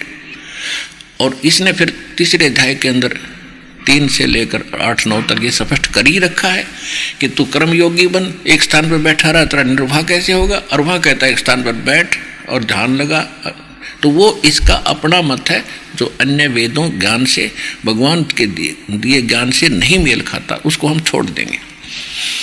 तो गीता को भी समझना पड़ेगा अपने, इसलिए दास रह रहकर आपको समझा रहा है कि फिर से आप स्लिप ना कर जाओ। और इतनी गहरी खाई खोद रखी काल ने, एक बार पैर रिपट गया, थलस गया, तो फिर दोबारा नहीं आता होगे। मुश्किल से निकाल कर लाए आपको परमात्मा, ज्ञान दे देकर, प्रमाण दे देकर, प्रेरणा करके, कोई भाई बहन के माध्यम से, कोई टीवी के माध्यम से, मुश्किल से आपको खाई से बाहर निकाला। और दृढ़ होकर चलना, इस पर सावधान होकर रहना। तो ये स्पष्ट हुआ कि ओम नाम का जाप है गीता वेदों में। रही बात पुराणों की, ये पुराण गॉड गिवन से प्रवचन नहीं है, ये तो श्री ब्रह्मा जी को मिले थे वेद, इस काल के ने छुपा दिए थे समुद्र में। ये सागर मंथन पर भेजे तीनों भाई, तो इन सबसे पहले वेद निकले थे, वो ब्रह्मा को प्राप्त हुए थे। और इस काल के ब्रह्म के श्वासों से इसके अंदर अंतःकरण से ये बाहर आए थे। तो इन वेदों को ब्रह्मा ने पढ़ा, और ब्रह्मा जी की बुद्धि इस काल के हाथ में। गीता अध्याय नंबर 7 के श्लोक नंबर 1 से लेकर और 10 तक ये प्रमाणित करता है कि बलवानों का बल और बुद्धिमानों की बुद्धि मेरे हाथ में है। उदाहरण के लिए, जैसे वनवास के अंदर श्री रामचंद्र जी सीता के अपहरण के बाद बिलख बिलख कर रो रहे थे, ऊपर से पार्वती और महादेव जी देख रहे थे। भगवान शिव ने प्रणाम किया, पार्वती ने भी देखा किसको प्रणाम कर रहे हैं, महादेवों के देव। नीचे एक व्यक्ति रो रहा है, उसको प्रणाम कर रहे हैं। तो पार्वती जी ने पूछा, आप किसको प्रणाम कर रहे हो? कि सामने भगवान आए हैं, यानी 3 लोक के मालिक श्री विष्णु जी उर्फ उसके बड़े भाई थे श्री शंकर जी के बड़े भाई हैं। बड़े भाई को प्रणाम करना अनिवार्य होता है। तो कहा कि भगवान आए। पार्वती बोली, ये मनुष्य? कहा ये रो क्यों रहा है, कि कोई आपत्ति है इसके ऊपर? तो भगवान रोते हैं कभी? श्री भगवान शंकर ने बताया कि इनकी पत्नी गुम हो गई है, किसी ने उठा ली है और ये इसलिए रो रहा है। तो यहाँ एक बात ये भी सोचने की, श्री यानी शंकर भगवान की बुद्धि नहीं काम कर रही थी, उसको भी बुद्धि काल के हाथ में ना वो बता देता। अगर उनकी बुद्धि काम करती तो वो बता देते कि श्री रावण ने इसकी पत्नी उठा ली है। तो पार्वती के मन में ये आया कि ये आदमी रो है और इसको भगवान कह रहे हैं, शंकर भगवान, तो मैं इसकी परीक्षा लूंगी तब मानूंगी वो भगवान है। शंकर भगवान ने पूछा कि कैसे परीक्षा लोगी? कि मैं सीता रूप धारण करके जाऊंगी, अगर मुझे पहचान लेगा मैं पार्वती हूं तो ये भगवान है, और नहीं पहचानेगा तो कहेगा भगवान। तो शंकर भगवान ने कहा कि तू ऐसी गलती ना करना, आप अगर ऐसी गलती करोगी तो मेरे काम की नहीं रहोगी, क्योंकि आप एक मेरे बड़े भाई की पत्नी का रूप बनाओगे, और बड़े भाई की पत्नी मां के तुल्य मानी जाती है। पार्वती ने तब तो कह दिया कि ठीक है, मैं नई परीक्षा लूंगी। शिवजी इधर उधर गए, पीछे तो सीता रूप धारण किया, श्री राम के सामने खड़ी होगी। अब श्री राम को अपनी पत्नी का तो पता नहीं, उठा कौन ले गया। डकरा रहे हैं, पशु पक्षियों से पूछ रहे हैं, आपने सीता देखी, सीता देखी, सीता देखी, और वहां पहचान लिया उसको कि आप तो दक्ष पुत्री माया है। भगवान शिव को कहाँ छोड़े, अकेले कैसे आए? तो बड़ी शर्मिंदा हुई और उसके चरण छुए कि सचमुच आप भगवान हो, भगवान शिव आपको ठीक ही कह रहे थे। अब वहां काल ने उसकी बुद्धि खोल दी, ऑन कर दी, स्विच ऑन कर दिया राम की बुद्धि को। उसने वह तो पहचान ली पार्वती थे, और अपनी सीता का पता नहीं उन्हें ठा कौन ले गया। तो ये काल के अधीन थे सारे। तो कहने का भाव ये है कि ये काल कहता है कि सबकी बुद्धि मेरे हाथ में, बुद्धिमानों की बुद्धि और बलवानों का बल। जैसे महाभारत के युद्ध में अर्जुन योद्धा पाक रहा था, प्रसिद्ध हो गया, भाई साथ धनुषधारी नहीं देखा, एक तीर तो सैकड़ों का संहार कर देता था। और वही अर्जुन जब श्री कृष्ण जी के पैर में तीर लग गया, सारे कौरव जितने वो थे यादव आपस में लड़कर मर चुके थे। और तब उनसे कहा था श्री कृष्ण जी ने अर्जुन से, पांडवों से, कि सभी औरतों को तुम वहां ले जाओ, यहाँ की जितनी भी औरतें हैं, ये आसपास के लोग इनको परेशान करेंगे। तो अर्जुन उनको सभी लेकर जा रहा था, द्वारका की स्त्रियों को सुंदर हार पहनी हुई थी। तो रास्ते में भीलों ने, जंगली लोगों ने घेर लिया, लड़के सब औरतों के गहने लूट लिए, कुछ औरतों को घसीट ले गए। और वही अर्जुन योद्धा पाक रहा था और खड़ा खड़ा कप वो गांडी धनुष उस तो उठा को नहीं, हाथ क्यों करे खड़ा खड़ा। और जब सारा सांग हो लिया वो जा लिए, तब अर्जुन रो रहा है कि श्री कृष्ण ने हमारे साथ धोखा कराया, इस ये बड़ा छलिया है। जब इसने युद्ध करवाना था तब तो मुझे पावर दे दी, एक मारू था 20 मरे थे, और आज ये मुझे पीठ छेद कर चले गए, मेरा हाथ भी ना उठे। तो परमात्मा कहते तुमने जड़ का पता नहीं है, तुम एक दूसरे को लहना देते हो ना। श्री कृष्ण छलिया था, छलिया है ये काल, ये श्री कृष्ण में और तुम में जब चाहे बुद्धि दे देता है, जब चाहे पावर दे देता है, और फिर थारी गैस काट देता है। खाओ धक्के, कर्म अपने भोगो। तो इस प्रकार हमने इस काल के जाल को समझना है। तो यहाँ जो प्रसंग चल रहा है कि बुद्धिमानों की बुद्धि और बलवानों का बल, ये खुद कहता है मेरे हाथ में है। तो कहने का भाव ये है कि ब्रह्मा ने ये वेद पढ़े और ब्रह्मा की बुद्धि काल के हाथ में, इसने जैसा भी इसको अर्थ करके दिया उल्ट सुल्ट, वही सारा अर्थ इन ब्राह्मण लोगों के पास प्राप्त है। और इन पुराणों का ज्ञान श्री ब्रह्मा जी ने दिया प्रारंभ में सबसे प्रथम, और उस ज्ञान को फिर अन्य ऋषियों ने उनसे सुनकर कुछ अपना अनुभव और कुछ अपनी अटकलबाजी एक दूसरे से सुना, उसके 18 पार्ट कर दिए।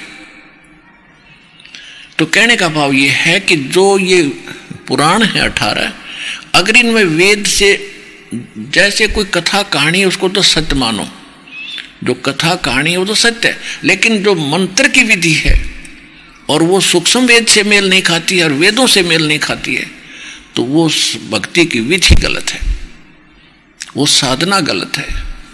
और जैसे आपको सृष्टि रचना से तो कंप्लीट ज्ञान हो ही जाता है ध्यात्म मार्ग का, इसके पढ़ने के बाद जब आपके सृष्टि रचना पूरी कंठस्थ हो जाएगी और आप इसको समझ जाओगे, उसके बाद सब सदग्रंथों को आप बहुत आसानी से समझ सकते हो। और दास जहाँ बोलेगा आपकी बुद्धि साथ साथ चलेगी, हाँ यहाँ सही कह रहे हैं, ये ऐसा ही था। तो कहने का भाव यह है कि जो सूक्ष्म वेद में जो कथाएं हैं सृष्टि रचना की, और उससे मिलती जुलती ब्रह्मा जी ने भी सुनाई है, लेकिन ब्रह्मा जी भ्रमित रहा है, क्योंकि परमेश्वर ने स्वयं आकर ब्रह्मा जी को, विष्णु जी को, शिव जी को, इन तीनों को सबसे पहले ज्ञान सुनाना चाहा था। और इन्होंने प्रथम बार तो ध्यान से सुना, फिर काल प्रेरणा से इन्होंने एक एक मंत्र तो ले लिया था प्रथम। फिर परमात्मा ने इसलिए इसको 3 स्थिति में नाम देना परमात्मा ने उचित जाना कि प्रथम मंत्र दीजिए, ये जितने दिन जाप कर लेंगे श्रद्धा से इनके कर्म घड़े बन जाएंगे बढ़िया पुण्य। और काल प्रेरणा से या किसी भ्रमित करने से भ्रमित हो भी गए तो जाओ भाई, बस की बात नहीं। वो जितने दिन भी प्रथम मंत्र का जाप कर लेगा, महीने 2 महीने साल 2 वर्ष 6 या फिर 17 भी मिल जाता साथ के साथ, अगर 10-20 दिन महीना 2 महीने भी जाप कर लिया प्रथम मंत्र का, फिर भी भ्रमित हो गया, फिर भी उस पुण्यात्मा को इतना बेनिफिट होगा कि मनुष्य जीवन मिलते रहेंगे। इतने दयालु हैं ये परमात्मा। और मनुष्य जीवन मिलेंगे तो कभी भक्ति उसकी तरफ भी रहेगी, और कभी ना कभी दाता चाहता है कि मैं फिर संभाल लूंगा आके। तो इस काल ने ऐसा जुल्म कर दिया कि वो मंत्र तक कबीर पंथ में ना छोड़े, अटपट शुरू करवा दी। औरों के पास तो मिलने कहाँ थे वो मंत्र। प्रथम मंत्र जो आपको देते हैं उनमें से बीच के 5 नाम देने शुरू किए थे दाता। और इन मंत्रों के जाप करने से मनुष्य का यहाँ सांसारिक सुख भी मिलते हैं और मनुष्य जीवन भी मिल जाते हैं, लेकिन मोक्ष नहीं। मोक्ष तो कंप्लीट कोर्स ही होगा, जो कंप्लीट मार्ग अब आपको मिला है। तो प्रसंग ये चल रहा है, अब जैसे गीता अध्याय नंबर 8 के श्लोक नंबर 3 में एक ओम मंत्र है, और गीता अध्याय नंबर अब जैसे जो प्रसंग चल रहा था कि गीता ज्ञान दाता कहता है कि 8वें अध्याय के 5 और 7 में कि तू मेरी भक्ति कर और युद्ध भी कर, तू मुझे प्राप्त होगा। 8वें अध्याय के 13वें श्लोक में उसने अपना मंत्र बता भी दिया कि मेरा एक ओम मंत्र है, नथिंग एल्स। ओम मंत्र से क्या होगा? ब्रह्म प्राप्ति। ब्रह्म कहाँ जाता है? ब्रह्म का साधक जाता है ब्रह्म लोक में। 8वें अध्याय के 16वें श्लोक में गीता जी में कहा है कि ब्रह्म लोक में गए हुए प्राणी भी वो फिर जन्म मृत्यु में आते हैं। ओम नाम का जाप ब्रह्म का है, गीता ज्ञान दाता का है। इसके जाप करने से वो मोक्ष नहीं हुआ जो गीता अध्याय नंबर 15 के श्लोक नंबर 4 में कहा कि तत्वदर्शी संत की प्राप्ति के उपरांत परमेश्वर के उस परम पद की खोज करनी चाहिए, जहां जाने के बाद साधक फिर लौटकर कभी पुनरावृत्ति में नहीं आते, उनका फिर जन्म मृत्यु नहीं होता। वो कंप्लीट मंत्र है। और गीता अध्याय नंबर 2 के श्लोक नंबर 12 में, गीता अध्याय नंबर 4 के श्लोक नंबर 5 और 9 में, गीता अध्याय नंबर 10 के श्लोक नंबर 2 में ये गीता ज्ञान दाता कहता है कि अर्जुन तेरे और मेरे बहुत जन्म हो चुके हैं, तू नहीं जानता, मैं जानता। और आप और हम पहले भी जन्मे थे, आगे भी जन्मेंगे। मेरी उत्पत्ति को 10वें अध्याय के 2 श्लोक में कहा है गीता में कि मेरी उत्पत्ति को, मेरे जन्म को, मेरे प्रभाव को, जन्म को, प्रभाव को ना तो देवता जानते ना ऋषि, क्योंकि ये ब्रह्मा विष्णु महेश इसके पुत्र हैं। ये पुत्र पिता की डेट ऑफ बर्थ कैसे जानेंगे, उत्पत्ति कैसे जान सकते हैं? अरे ये गुप्त रहता है। तो दादाजी बता सके अपने पुत्र की, अपने पुत्र और पुत्री और पोतरों की सबकी डेट ऑफ बर्थ। तो जो सबका जनक है वो कबीर परमेश्वर है, परम अक्षर ब्रह्म है, सत्य पुरुष है। उसने आकर के इसकी उत्पत्ति बताई है। तो इससे सिद्ध है कि गीता ज्ञान दाता जन्म मृत्यु में है, और जब स्वयं जन्म मृत्यु में है तो इसके उपासक भी अविनाशी नहीं हुए, वो विनाशवान रहे। और ब्रह्मलोक में गए हुए, इसका अंतिम स्थान ब्रह्मलोक है, और ब्रह्मलोक में गए हुए प्राणी भी पुनरावृत्ति में। तो गीता अध्याय नंबर 15 के श्लोक नंबर 4 में वर्णित साधना यानी वो गति, वो मोक्ष गीता ज्ञान दाता के इस ओम मंत्र से नहीं हो सकता। इति सिद्धम, इसकी साधना से नहीं हो सकता। इसके बाद जो अन्य हरे राम हरे कृष्ण, ये तो वेद मंत्र, ये तो किसी शास्त्र में प्रमाण नहीं है, ये तो शास्त्र विदिता का मनमाना आचरण है। ये शास्त्र अनुकूल साधना है, प्रारंभ की प्राथमिक समझ लो। अब जैसे तो इसे जन्म मृत्यु बना ही रहेगा, कभी नहीं अंत हो सकता। जैसे आप जी को बहुत बार दिखाया है, महावीर जैन, जो जैन धर्म के जो 24 में तीर्थंकर माने जाते हैं, वो ऋषभदेव के पोते थे। ऋषभदेव जी जैन धर्म के प्रवर्तक माने जाते हैं। और मारीची नाम था इस महावीर जैन का उस समय जब ये ऋषभदेव जी के पोते थे, और भरत के पुत्र थे। भरत ऋषभदेव जी का पुत्र था, अयोध्या का राजा था।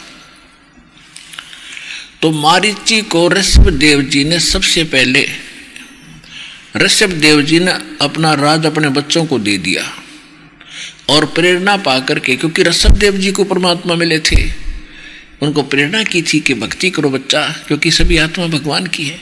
वो प्रेरणा पा करके परमात्मा के ज्ञान को स्वीकार किया नहीं, अन्य गुरुओं के पास गया, पंडितों के पास। उन्होंने जो साधना बताई उनके पास यही है, ओम नाम का जाप और हठ योग, जो ब्रह्मा को प्राप्त हुआ था काल से। जब ये कमल के फूल पर बैठा था ब्रह्मा जी, देवी पुराण के 30वें स्कंद में आप पढ़ोगे प्रारंभ से प्रथम अध्याय में, तो 3रे स्कंद के प्रथम अध्याय में, तो वहां से सब बताता है कि मैं कमल के फूल पर बैठा था, मुझे नहीं मालूम बेटा नारद में कहां से उत्पन्न हो गया। फिर मुझे आकाशवाणी हुई कि तप करो, मैंने 1000 वर्ष तक तप किया। तो ये तप कहाँ से? काल की आकाशवाणी थी, इसने मान ली पूर्ण परमात्मा का आकाशवाणी, या थी ब्रह्म की, काल की। ये तप करवाता है, बैटरी चार्ज कर लेता है, इनमें सिद्धियां पैदा कर देता है, फिर अपने रिमोट से इनसे सारे काम लेता है। ये ऐसा जालिम है। तो इन्होंने, ब्राह्मणों ने, ऋषियों ने ब्रह्मा जी से तो ले लिया तप, आकाशवाणी हुई थी ब्रह्मा जी को भगवान की थी काल की। और वेद में ओ मंत्र है, ये गॉड गिवन है। ओ मंत्र ले लिया, हठ योग ले लिया, वो ब्रह्मा जी को आकाशवाणी हुई थी वो। तो वृषभ जी ने 1000 वर्ष तक ओम नाम का जाप किया और वो तपस्या की 1000 वर्ष तक निराहार रह गए। उसके बाद जब उसने अपना उस अनुष्ठान पूरा किया तो सबसे पहली दीक्षा दी थी मारीची को। मारीची आगे चल के वही आत्मा महावीर जैन हुआ। उसके बीच में यानी ओम नाम वेद अनुसार साधना है, शास्त्र अनुकूल है, प्राथमिक है ये। और हठ योग नहीं था इसमें, वो हठ योग ब्रह्मा से प्राप्त है। तो ऋषभदेव जी ने वही किया और ओम नाम का जाप साथ किया। तो ऋषभदेव जी का मोक्ष नहीं हुआ। वो जंगलों में घूम रहा था, मुंह में जो है पत्थर लेकर, इसलिए घूम रहा था कि लोग पीछे पड़े हुए हैं, मुझे ऐसा बौला सा जाने का ये निकट ना आएंगे। तो जंगल में आग लगी दावानल, उसमें वो ऋषभदेव जल कर मर गया। उसके बाद जैन इतिहास में लिखा है कि उसके बाद वही आत्मा बाबा आदम हुई, ऋषभदेव ही आदम बाबा आदम हुए। और उस बाबा आदम से फिर पूरा ये ईसाई धर्म और मुसलमान धर्म ये कितना फैल गया। तो बाबा आदम जन्मे तो मोक्ष ऋषभदेव का भी नहीं हुआ। अब रही बात उसकी मारीची की, जो महावीर जैन हुआ उसके इतिहास देख ले। 60 करोड़ बार कुत्ता, 30 करोड़ बार गधा, पता नहीं के बार बना। कभी राजा बना, कभी स्वर्ग गया, फिर राजा बना, फिर स्वर्ग गया, फिर राजा बना, फिर स्वर्ग गया, फिर गधा बना। तो ये तो प्रोसेस है, प्रोसीजर है इस ओम नाम के जाप का। और इससे वो मोक्ष नहीं हो सकता जो गीता अध्याय नंबर 15 के श्लोक नंबर 4 में वर्णित है। इति सिद्धम के शास्त्र अनुकूल साधना ये है। और उस साधना के ये प्रारंभ है, ये कंप्लीट नहीं है, क्योंकि वो तो बता ही दिया है कि कंप्लीट साधना तो परमात्मा ने बताता है और उसको तत्वदर्शी संत बताओगा, वो इस दास के पास है। और वो उनको उपलब्ध ना होने से अब वो साधना भी करके और फिर भी उस अनुत्तम गति में रहे। अपने आत्माओं ये कथा कीर्तन तो आपने बहुत कर लिए और सुन भी लिए। अब ये तत्व ज्ञान समझो, इसको तत्व ज्ञान कहते हैं। जो सार निकाल के बताया जा उसको तत्व ज्ञान कहते हैं। अब जो प्रसंग चल रहा है कि आप ये देख रहे हो कि उससे भी मोक्ष नहीं हुआ। ओम नाम के जाप करने वाले आज तक जो साधना करते रहे उनसे भी वो मोक्ष प्राप्त नहीं हुआ, जिस जहाँ जाने के बाद फिर कभी जन्म मृत्यु नहीं होती। और जब तक अब दूसरी बात ये है विचार करने की है कि महावीर जैन का कोई गुरु नहीं था आगे। जब वही मारीची वाली आत्मा महावीर जैन बने और उसने 363 पाखंड मत चलाए। पाखंड मत माने बकवाद साधना, जो लोक वेद और रहस्य उस महावीर जैन से जो भी साधना अब कर रहे हैं वर्तमान के भाई जैनी भाई, वो महावीर जैन से प्राप्त ही साधना पर आरूढ़ है। और उससे पहले वही आत्मा मारीची से लेकर और जब तक महावीर जैन का जन्म ना हुआ तब तक वो वेद अनुसार साधना किए हुए करते हुए स्वर्ग भी गए, राजा भी बने और नरक भी गए, पशु पक्षी गधे कुत्ते सूअर भी बने, गधे कुत्ते भी बने। कहने का भाव ये है कि तो वो साधना तो ओम नाम के जाप से वेदानुसार साधना से इतना तो हुआ कि स्वर्ग भी गए, नरक भी गए और पशु भी बने, पक्षी भी बने। और महावीर जैन जी के ना गुरु जी थे ना उनके पास कोई मंत्र था, तो उनके बताए अनुसार साधना करने वालों का क्या हाल होगा और महावीर जैन का फिर आगे क्या होगा, जिसने खुद लिखा उनके इतिहास में 363 पाखंड मत चलाए। तो पुण्यात्माओं सतगुरु आए दया करी, ऐसे दीन दयाल उस दीन दयाल ने आकर आपके ऊपर रहम करी है सच्चा ज्ञान बताने की। और आप तक ये ज्ञान पहुंचाना कोई खाला जी का घर नहीं था, इतना उल्टी पाठ पढ़ा रखा था आपको। भगवान आए थे 600 वर्ष पहले जब यही ज्ञान दिया करते थे और हम दुश्मन बना दिए नकली हमारे धर्मगुरुओं ने। उस परमात्मा का पत्थर मारा करते जो हमारे लिए भटक रहा हमारा पिता, हम इस काल की भांग पी कर उसके पीछे पड़ गए। ये झूठा है, कपटी है, दानक है, शूद्र है, ये क्या जाने भक्ति और भगवान को, ये संस्कृत नहीं जानता। अब परमात्मा कितने सहनशील और सब्रकृत किया उन्होंने कि किस न मारूं ये बच्चे मेरे। नीति इतने समर्थ एक शब्द से सारे काल के किस ब्रह्मांडों का विनाश कर सकते थे, लेकिन किसका करें? सारे बच्चे उसके। वो तो दुरुपयोग कर रहा है आपका, और अपनों को अपने से भिड़ा रहा है, बैठा आराम से 21वें ब्रह्मांड में। इसलिए उस परमेश्वर ने किसी की हानि नहीं करी, उनके साथ बहुत जुल्म कर तो लिया हमने, क्योंकि वो परमात्मा है, पिता है, और पिता अपने बच्चों की हानि नहीं कर सकते। कितना ही दुखी करें वो, उनको मालूम है कि नशे में बोल रहा है। जब भांग उतरेगी, जब देखना, तो आपकी भांग उतरेगी। अब आप देखो आपको कैसे लग रहे हैं परमात्मा। पृथ्वी पर को आपको सतलोक आश्रम बरवाला के अतिरिक्त कोई स्थान नहीं, और दास के द्वारा दिया जा रहा इसके बराबर कोई ज्ञान नहीं, और कबीर जैसा भगवान नहीं। ये आपकी आत्मा मान चुकी है। जितने भी विश्व के भाई बहन हैं, आपके ही भाई बहन हैं, परमात्मा के बच्चे हैं, और उनकी भांग उतारने का आप प्रयत्न कर रहे हो। आप जाते हो प्रचार करने के लिए, और वो आपके भाई बहन उन नकली संतों के नकली ज्ञान से आरूढ़ होकर आपके साथ झगड़ा भी करते हैं। अब दास की प्रार्थना है कि आपको ज्ञान हो गया, आपने उनके साथ कोई झगड़ा नहीं करना, चाहे उनको समझाना, ना मानने उनकी मर्जी, पर उनको जोर जबरदस्ती नहीं करनी किसी के साथ नहीं, फिर परमात्मा का विधान नष्ट हो जाता है। तो एक दिन सबकी भांग उतरेगी, और ये भांग उतरने पाछे काल की अज्ञान की भांग, यानी अज्ञान के नशे में जो विरोध कर रहे हैं और भगवान को भगवान ना मान रहे हैं, तो फिर देखना आपकी तरह वो भी आंखों में आंसू आया करेंगे, अपने किए पर पछताया करेंगे कि हमने बहुत भूल करी। तो दास की अर्ज है सभी से, जिसकी जहाँ तक आसानी से पहुँच होती है वहाँ तक इस ज्ञान को पहुँचाओ। सबकी भांग उतारने के लिए एंटीबायोटिक ये कैप्सूल दो, ये ज्ञान है, ये भक्ति, ये पहुँचाओ उन तक, उनका उद्धार होगा। वह परमात्मा के बच्चे भूल में पड़े। अब प्रसंग चल रहा है कि गीता ज्ञान दाता कह रहा है कि 7वें अध्याय के 29 में मंत्र, जब प्रसंग चल रहा था कि जैसे गीता ज्ञान दाता ब्रह्म की साधना करने से वो मोक्ष प्राप्त नहीं हुआ जो 15वें अध्याय के 4थे श्लोक में है। इसके साथ साथ 18वें अध्याय के 62वें श्लोक में गीता ज्ञानदाता कहता कि अर्जुन तू सर्वभाव से उस परमेश्वर की शरण में जा, उसकी कृपा से ही तू परम शांति को और सनातन परम धाम को प्राप्त होगा।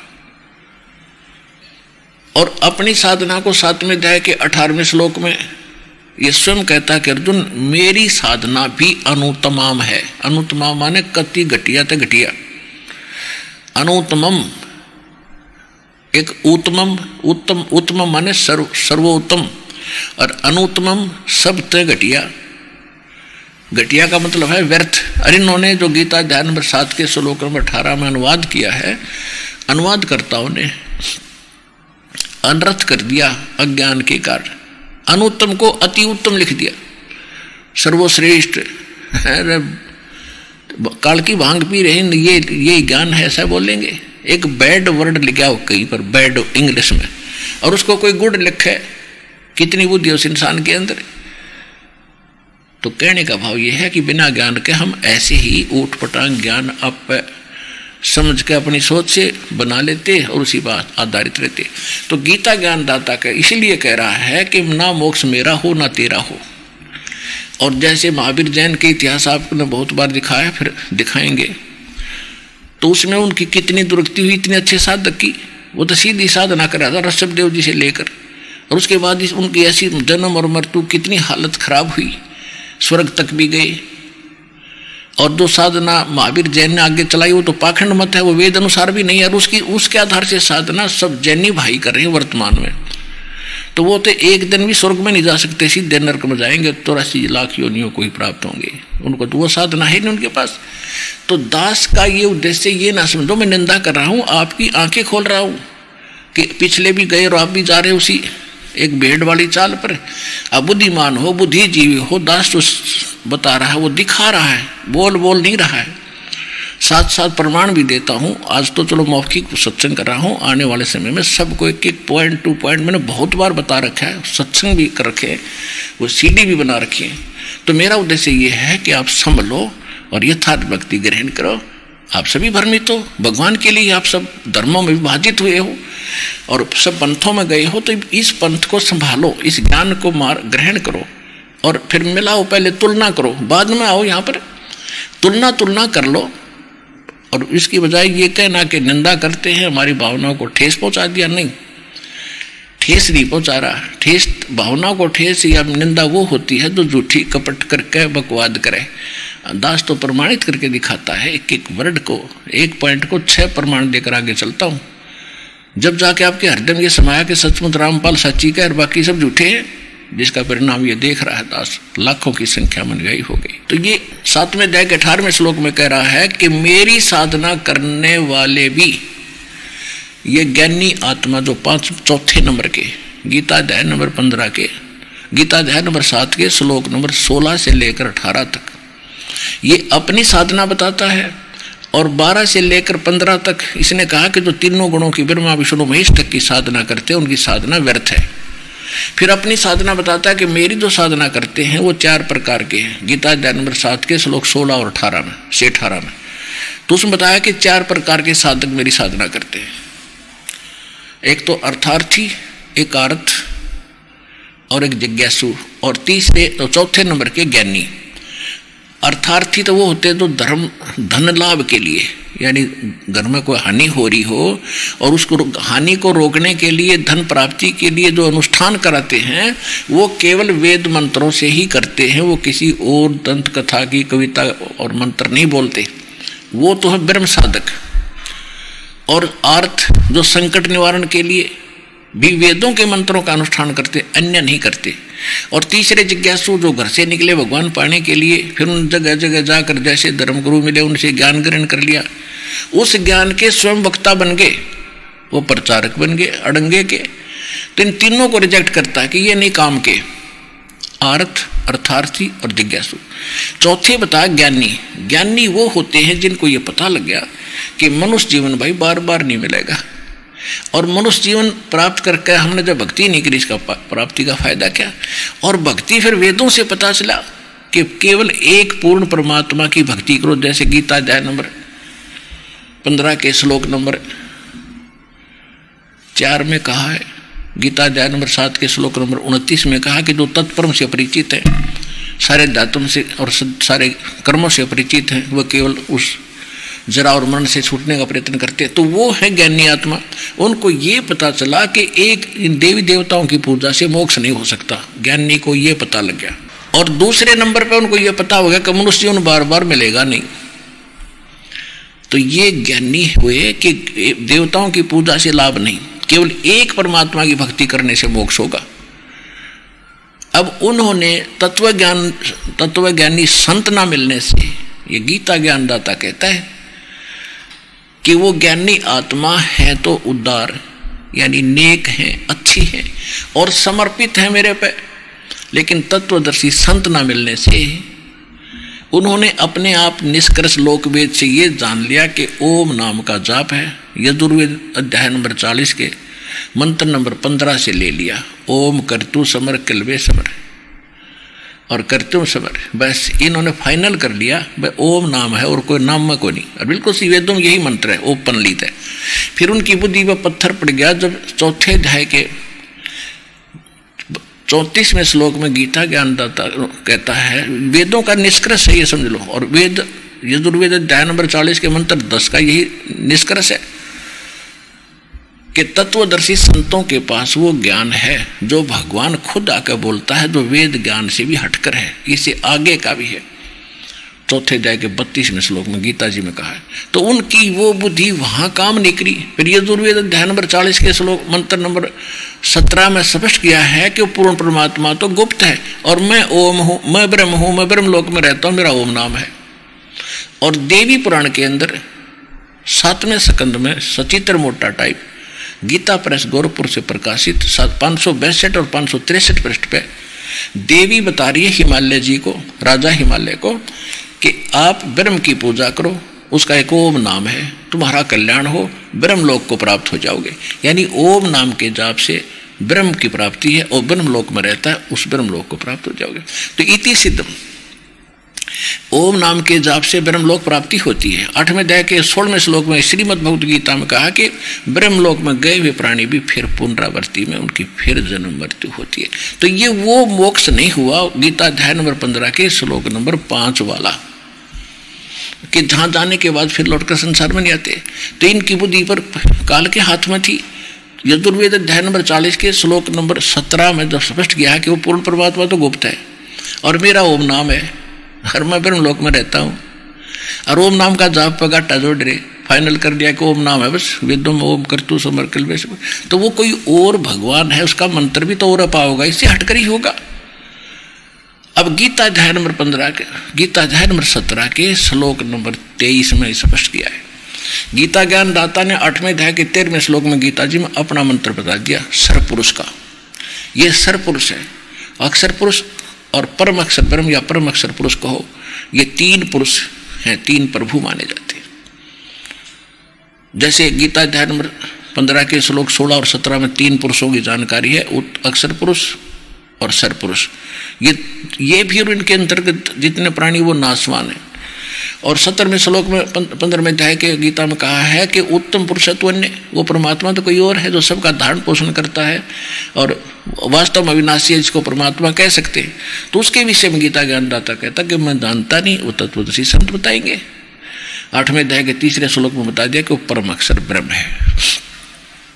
और 18वें अध्याय के 62वें श्लोक में गीता ज्ञानदाता कहता है कि उस परमेश्वर की शरण में जा सर्वभाव से, उसकी कृपा से तो परम शांति को और सनातन परम धाम यानी शाश्वत स्थान, कभी नाश में नहीं आता वो स्थान, सदा रहने वाला वो सतलोक कहते हैं हम अपनी संत लैंग्वेज में, उसको प्राप्त होगा।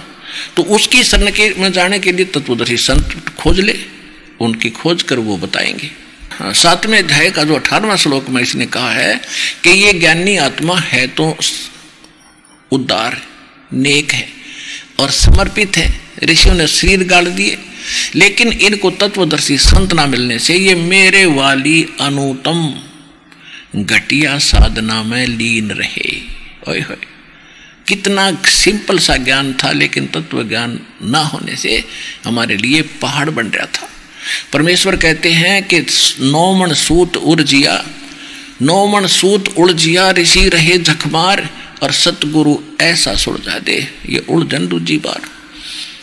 अब ऐसा सुलझा दिया, फिर नहीं उठ जाएगा इस कलयुग में। और इन नकली इन संतों से, आचार्यों से, शंकराचार्यों और धर्मगुरुओं से पूछा करते हैं कि इसमें अनुतम क्यों कहा है अपनी गति को। अरे अनुतम थोड़ा ही कहा है, जिससे श्रेष्ठ कोई और ना हो, हमारा शर ना हो, फोड़ दिए बाघ मारे और अपने कर्म बिगाड़े तुमने, तत्वहीन ज्ञानहीनो। कह का भी नहीं पता। ये खुद कहता है कि तेरे मेरे जन्म मृत्यु होते और युद्ध भी करना पड़ेगा। अगर यहाँ मेरी शरण में रहेगा तो युद्ध करना पड़ेगा। यदि तरफ तुझे परम शांति चाहिए तो छोड़ी झंझट ने और उस संतों के पास जा, वो मैं नहीं जानता उस ज्ञान को। अब स्पष्ट हुआ ये। 18वें अध्याय के 62वें श्लोक में इनसे पूछा करते थे कि हे महाराज बताइयो, शंकराचार्यों से, आचार्यों से, गुरुओं से, ब्राह्मण पंडितों से, कि अपने से अन्य किस परमेश्वर की शरण में। गीता अध्याय नंबर 18 के श्लोक नंबर 62 में गीता ज्ञानदाता अपने से अन्य किस परमेश्वर की शरण में जाने को कहता है। तो ये कहा करते नहीं, अपने बारे में कह रहा, मेरी शरण में आ जा। कमाल की बात है। और ये कितने प्रमाण इसके अंदर। तो ये तत्व ज्ञानहीन प्राणी के वचन होते हैं ऐसे। तो ये उसके विषय में कह रहा है जो परम अक्षर ब्रह्म है और उसकी साधना से ये परिचित नहीं है। उसकी साधना भी तत्वदर्शी संतों के पास जाकर पूछने को कह रहा है। तत्वदर्शी संत की पहचान भी बता रहा है 15वें अध्याय के प्रथम मंत्र में श्रीमद् भगवद गीता। तो ये कहता है कि मेरी साधना भी अनुत्तम है, इसलिए अपनी साधना को घटिया बताता है कि जन्म मृत्यु सदा रहेगी। और ऋषभदेव जी और जैसे मारीची की आत्मा के साथ कितने जन्म और मृत्यु हुए, जो उन्हीं के इस लिटरेचर में आपको दिखाएंगे। तो उससे प्रमाणित हुआ कि उस साधना से, जो ब्रह्म साधना से जन्म मृत्यु नहीं मिटती, कुत्ते गधे सुअर की दुनिया भी भोगनी पड़ेगी कर्म संस्कार अनुसार।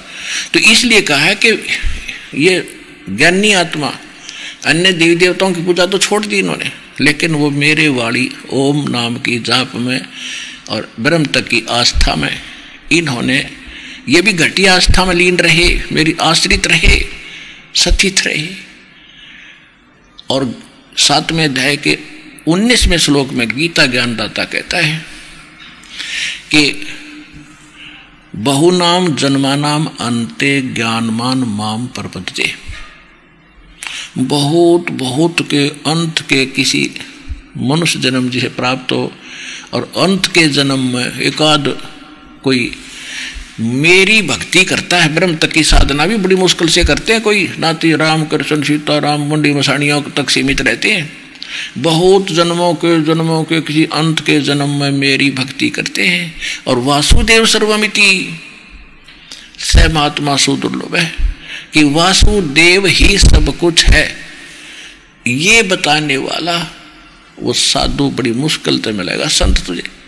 वासुदेव नोट श्री कृष्ण, हम श्री कृष्ण जी को वासुदेव मान रहे थे। वेदों में वासुदेव का अर्थ है जिसका सबके ऊपर वास हो, जिसका सब ब्रह्मांडों पर कंट्रोल हो, वो सर्वशक्तिमान परमात्मा, सबका जनक और सर्वशक्तिमान, जिसकी सत्ता सबके ऊपर हो, उसको वासुदेव कहते हैं।